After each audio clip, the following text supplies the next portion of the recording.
ខ្មោចឆៅម៉ាមីនេះបានក្រដាស់ឲ្យបានធ្វើឲ្យបែកទូបន្ទាប់មកក៏បានដើរចេញធម្មតាចំណែកអាណាមើលឲ្យមុនដំបូងក៏ស្រឡាំងកាងឲ្យខ្មោចឆៅនោះក៏បាននិយាយថាអូយសុំទោសផងដែលធ្វើឲ្យបែកទូរបស់អ្នកនាងអាណានិយាយថាមិនអីទេចាំខ្ញុំសម្អាតហើយបន្ទាប់មកគឺខ្មោចឆៅនោះបានដើរចេញមកមើលបរិយាកាសជុំវិញហើយស្រាប់តែមើលទៅមើលនារីម្នាក់ដែលជាប្អូនស្រីរបស់អាណាគឺឈ្មោះថាអេម៉ានាងបានជាប់នៅក្បាលព្រួយនៅក្បាលនាងហើយឥឡូវហ្នឹងគឺខ្លាយជាមនុស្សរុក្ខជាតិនេះហើយក៏ជាមូលហេតុដែលអាណាហ្នឹងគឺយកខ្មោចឆៅម៉ាមីហ្នឹងមកផងដែរដោយសារតែខ្មោចឆៅម៉ាមីនេះមានសមត្ថភាពពិសេសអាចដាស់នៅខ្មោចឆៅដតីទៀតហ្នឹងឲ្យងើបបានដូច្នេះអាណាមិនរងចាំយូរទេក៏ស្លៀកពាក់ហ្នឹងទៅកាន់សារមន្ទីរដែលសារមន្ទីរហ្នឹងគឺមានខ្មោចឆៅម៉ាមីហ្នឹងច្រើនមែនតើហើយនាងទៅសារមន្ទីរហ្នឹងដើម្បីរកគ្រូពេទ្យហើយមានគ្រូពេទ្យមួយដែលអាចព្យាបាលប្អូននាងបានគឺព្យាបាលអេម៉ាបានហើយនាងទៅហ្នឹងក៏យកអេម៉ាអូទេសអេម៉ាទៅជាមួយផងដែរ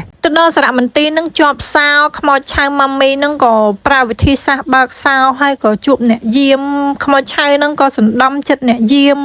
អាណាបានបើកមឈូសមួយទៅមួយដើម្បីសួរថាអ្នកណាជាគ្រូពេទ្យអត់មានអ្នកណាដឹងថាម៉ាមីមួយណាជាគ្រូពេទ្យទេអស់តម្រេះហើយអាណាក៏បានបើកមឈូសរបស់ព្រះចៅផារ៉អុងព្រះចៅផារ៉អុងដែលជាខ្មោចឆៅម៉ាមីនឹងក៏បានភ្ញាក់បន្ទាប់មកព្រះចៅផារ៉អុងនឹងក៏បានទៅជិតអេម៉ាហើយដកព្រួយនឹងឆៅពីអេម៉ាតម្ដងបន្ទាប់មកអេណាឃើញអញ្ចឹងហើយ